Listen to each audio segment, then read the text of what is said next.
everyone. I'm Stefan Botha, Director of Rainmaker Marketing, and I'm honoured to be here with John Loos, a legendary economist within South Africa. So we're here in Joburg today. We've just released our latest property market report on Gauteng. We zoned into the areas of Rosebank and Sandton, and we released it to a group of property developers, industry players and banks, and very excited to be releasing it to the public in the next 24 hours. Just going to have a brief discussion with John in terms of some key takeaways that he thinks might be relevant for people who are going to be reading the study. And you'll be able to download the study on the Rainmaker website, rainmaker.co.za, and then feel free to download and circulate it to anyone who you think would be interested.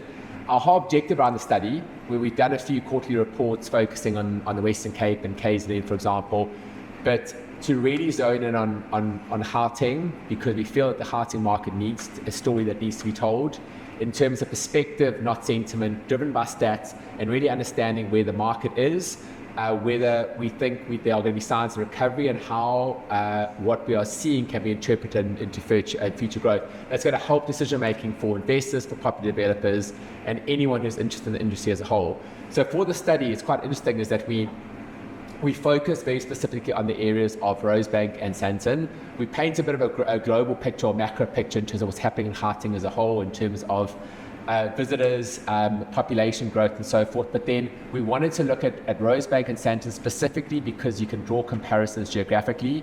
We weren't ruling out other really key areas that are performing well in terms of Waterfall or Mainland or other areas like that. But the key thing was to look at what is happening in those areas in terms of volume of sales. Are volume of sales up? Yes, they are across both areas. Being very specific about what that looks like in specific areas. When we talk about the areas around Sandton, there's the Sandton Central and Alovo, or the areas around Rosebank, such as Rosebank and Gauteng as an example. And we've got into what the trends are saying. Are volumes up in terms of sales? Are average price points up or down? Are the average price per squares up or down? And we've been really sort of calculated around trying to break down what has happened historically in terms of values and what we're seeing in the newer product launches and the newer stock. Stock has been released in 2019, and it's very interesting to see the differences in price points and price per squares that are achieved versus newer stock and older stock, and also what has been achieved in developments that have launched recently that have differentiated themselves, which really paints a bit of some positivity into a market that I believe needs it, and a market that needs perspective.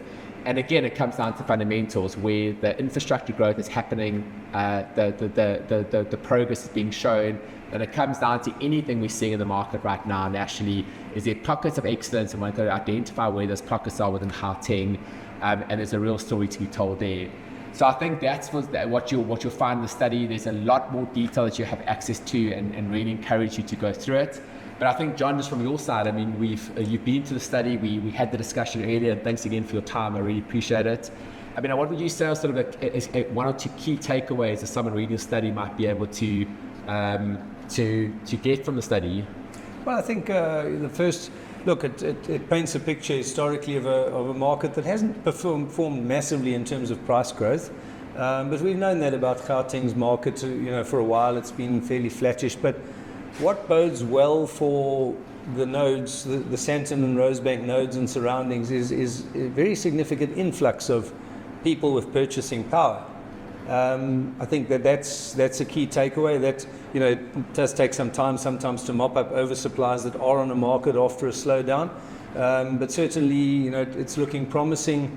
If you see, if you look at the numbers in terms of the very significant income growth coming into the area, that's the purchasing power. Now, it makes sense that people, higher income people, more affluent people, will congregate around these key prime nodes where things work. We know that infrastructure and services have battled in large parts of Joburg. You get these prime nodes and surroundings, and they're often an attraction to people with money.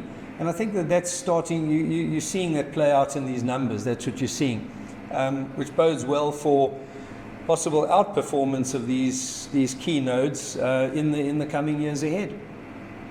Yeah, I think that's spot on. And I think, like you said, to provide a realistic view in terms of what's happening. It's not all good. It's not all bad. The migration stats that we spoke about in terms of showing that Gauteng has outperformed any other area in terms of migration into Gauteng, which is really positive, and a large bundle that is coming into the Sandton area, which I guess goes to what you were saying in terms of people moving into areas where things work and where infrastructure is stronger.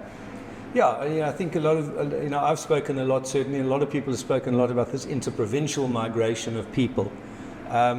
Certainly there's a net inflow of people overall into Gauteng and into the Western Cape. They're the two biggest population growth provinces. Gauteng, possibly a bigger proportion of lower income to higher income, a bigger ratio of that than say the Western Cape, which perhaps relative to size has a better inflow of high income people, and higher skilled people. But nevertheless, what you've also got to look at is the intra-regional migrations, what happens within a province. And as I've said, I think that you normally find the prime nodes, especially when a city is struggling services-wise and infrastructure-wise. We know that council budgets don't allow for massive infrastructure spend, so you've got to use what exists and maintain what exists. And then it comes down to the prime nodes, the places where things work best in the city. That's where the purchasing power tends to try and migrate to, which bodes well for the prime nodes. Thanks very much, John. And I really appreciate your time today. And I think for anyone who is downloading the report, really hope that you can find some proper insights that can shape decision making and really help with true sentiment and true perspective in terms of what's happening in the markets.